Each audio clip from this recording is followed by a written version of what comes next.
You need the unity of other black people who are in a hole just like you. So if these Negroes who are in a hole just like you and they're not helping you, you need to get away from them. And get with those who are in the same hole with you and trying to get out of it. And that's the followers of the Honorable Elijah Muhammad. We ain't so religious to the point where as though we got our nose up at nobody. We so religious that we understand and can relate to you because we in the same mud that you in. Is that right? This is not the church. We not holier than thou. Is that right? We trying to be, but we ain't fronting. We know fronting to lose you. If we act like we squeaking clean, we know you can feel that. We've been to the penitentiary and talking to the psychiatrist from the parole board. She get drunk too. Is that right? We can see it in her face. We can smell it in her breath. We've been in the joint for 2 years, itching to get out, smelling the alcohol, smelling the club. We smell it on you. We know you fronting. We can feel that. So it's the same way with the brotherhood with you and I. We ain't coming to you fronting. We got our flaws just like you. We want to unite with you so we can get rid of our flaws and build a people that's second to none. And the only way we can do that is if we unite with our own. We cannot unite with our own with white folks, brothers and sisters. We can't talk about the love and the greatness of black folks without talking about the hatred that white folks got for us. This is not a place to come here integration and love teaching. The white man, you'll hear us talking about the white man just to give you a thesaurus sketch of what you will hear from our brother ministers. The more that you come, we call the white man the skunk, the grafted man, the Caucasian, the devil, evil, is that right? The beast, the serpent, the kidnapper, the liar, the homosexual. This is who he is. He's not our enemy. We don't call him brother. We don't call him friend. We don't call him religious leader. We don't call him God. We don't call him brother. We don't call him nothing except to get the hell away from us. Is that right? And give us the freedom to do something for ourselves. Is that right? We don't want their religion. We don't want their names. This is why when you come to Muhammad's Temple of Islam, we want you to forget that old world. We want you to forget that name you were born with and accept a new name. The name of God. Because you're going to come and live a new way of life, brothers and sisters. We're not just giving you a religion with rituals. You see, sometimes when brothers take their shahada, they got their beard now, they got their kufi, and they know how to make special rakats and ritual positions during prayer. That's cool and all, and you can learn that, but that's not what we're here for. We're here to give you a tool to help you get out of the hole that your life is in. Don't tell us you're not in a hole. Stop fronting. In these walls, we can stop lying and fronting to one another. Is that right? We brothers to one another in here. We have to trust one another because we don't got nobody else to trust. We literally all we got. We want you to understand that. You are me and I am you. You all have to understand that we got to trust each other with each other's women and each other's children. You can't do that with these Negroes. You leave your girl or your baby mom with some of these brothers and they try to sleep with her, is that right? Or if she'll try to sleep with them. We know it's true. This is why the penitentiary is so filled up with brothers and sisters that's in this predicament, is that right? How many of us know that sleeping with someone's woman or someone's spouse is one of the fundamental causes of disrespect in the black people's community? It ain't over dope corners. As many dope corners as we got out here in these streets, most of the problems come from sleeping with somebody's woman. Talking to somebody's woman, disrespecting somebody's woman. To alleviate most of our physical and violent problems, all you got to do is stay the hell off one of these sisters, is that right? Yes, sir. How can you do that though? You can't do that if you ain't got no strength. We know the sister look good. We know the sister is shapely. We know the sister takes a lot of our attention. But we got other things to focus on. The fact that we hungry, naked, and out of doors, brothers and sisters, should demand our attention. And the God that you worship should allow that. Hell, if you go to Christianity, they'll give you a God that's naked. Got your mind always on sex, is that right? If you don't want to be a homosexual, they damn sure make you one. Jesus ain't got no clothes on. The pastor's wife ain't got no clothes on, is that right? Nobody comes to church decently clothed. No wonder there's so many babies and fornication running along at the church. We tell the sisters to lower the hem of garment. Cover your head. Show respect. Because we know that this sister is our prizely possession. Is that right? Yes, sir. That sister gives us heaven. Yes, but the problem is our impotence. Listen. Huh? Listen. Not physically. Because the black man is a stud horse. We can go for days. Is that right? You don't got to sell us Viagra's and things of that nature. That's not our twist. We's a stud horse. But we impotent in the way of producing to attract a woman. Yes, sir. We don't know how to do that. Right. We don't know how to secure and plan a future to make attractive attach our children to us. Yes, sir. Our brother minister taught on how the woman and our lifestyle of men are like a bridge of life.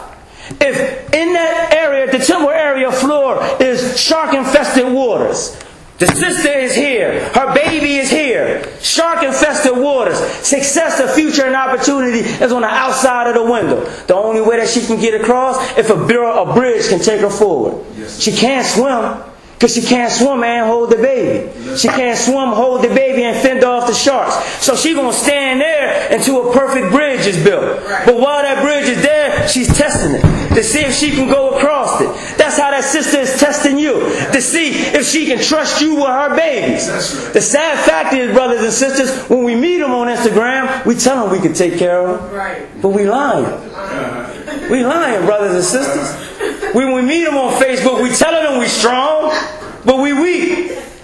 We showing them strength, but we weak. And then when a sister put us on blast, we mad at her. But it has to start with you. You gotta make a way for yourself. When you make a way for yourself, it teaches everybody else to demand respect from you. You demand respect by the lifestyle that you live. If you always, praises be to Allah and His Messenger, if you always in a childish position, people will always treat you as a child. Always. How are we as children? We don't take care of our responsibilities. Most of us don't even know we have responsibilities. Is that right?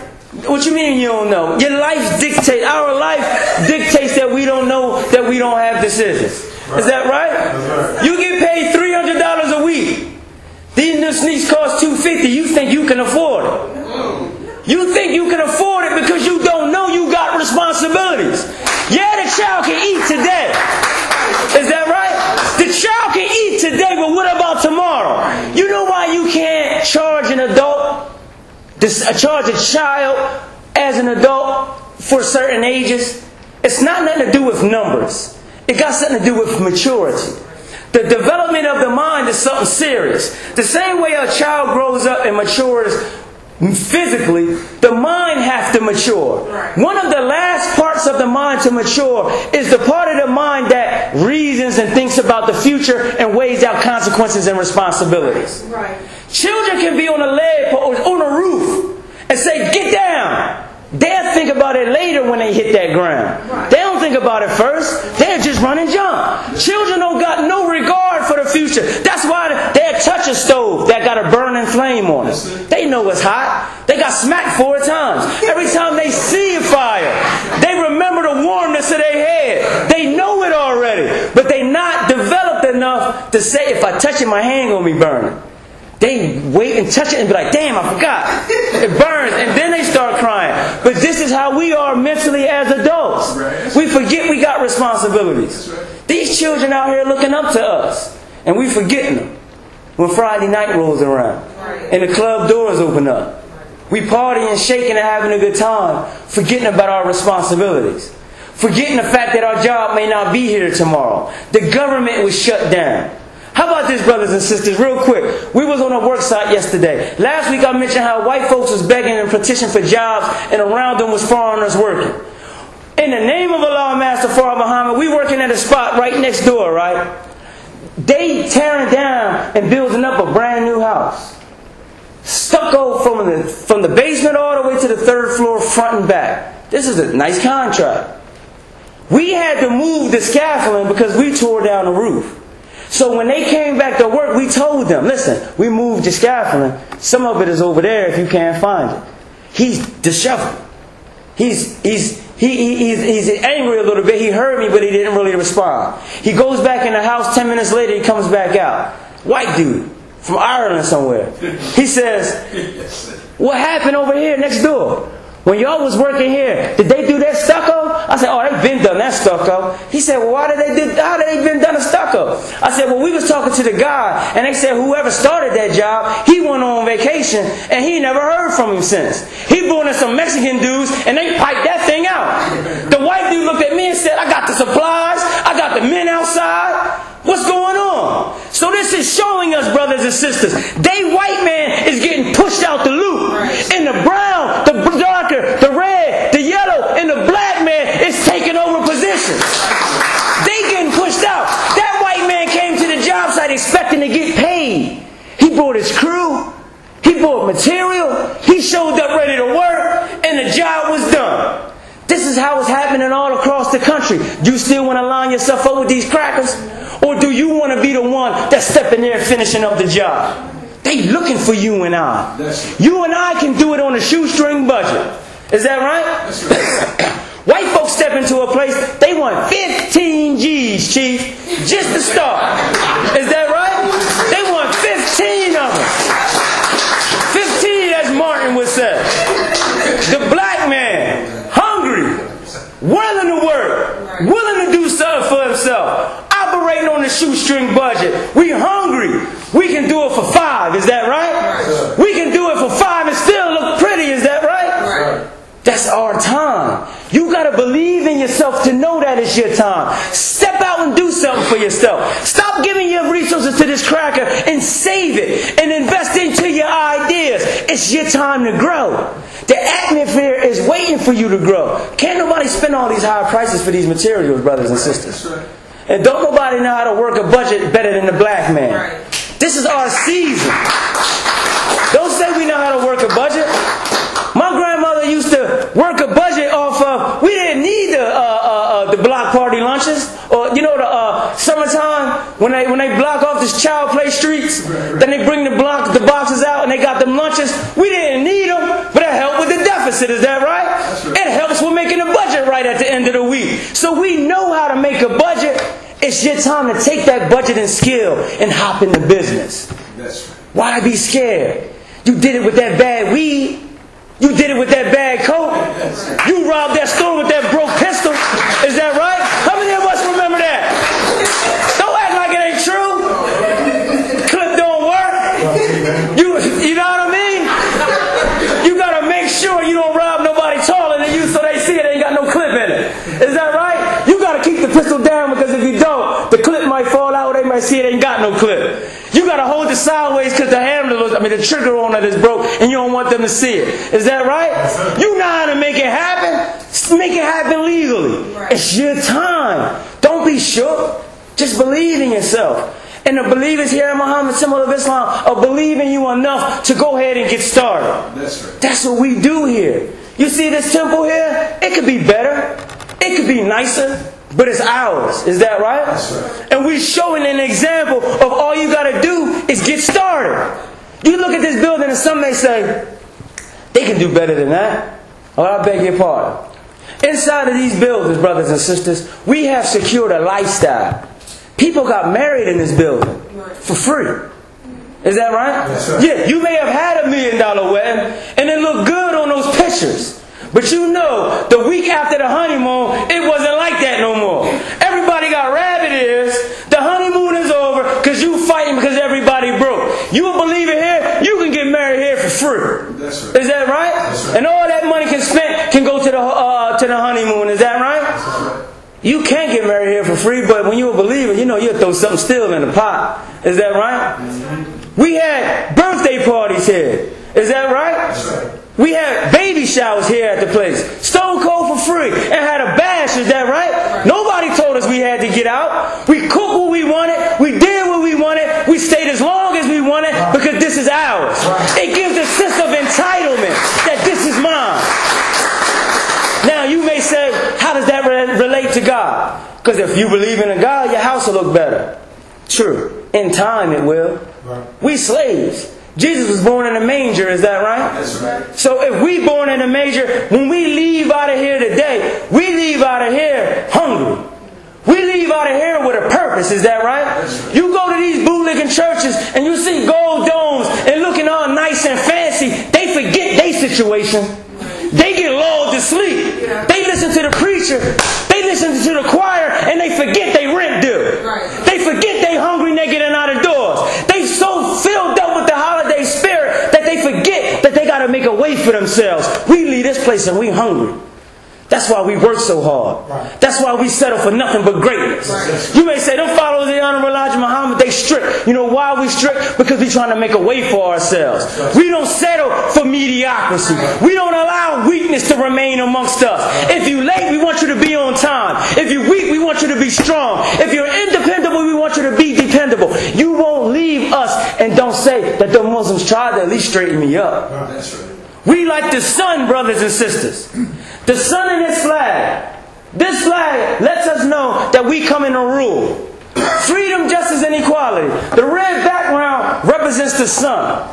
And anything that the sun touches, it causes growth. It causes activation. It causes life. It causes motion. Is that right? It's the sun that makes flowers come out of the seeds. It's the sun that gets the water that was on the ground coming up out of the atmosphere to be rained back down. It's the sun that causes movement. Same way it is with wisdom. It's wisdom that causes movement in your life. We represent that wisdom that be making you move today, brothers and sisters. When you are filled with this teaching, you're not content with just going home today. You want to go home and plan a future for yourself. This type of religion makes us feel uncomfortable when we wake up and we put our feet on the ground and we're not trying to secure a future for ourselves.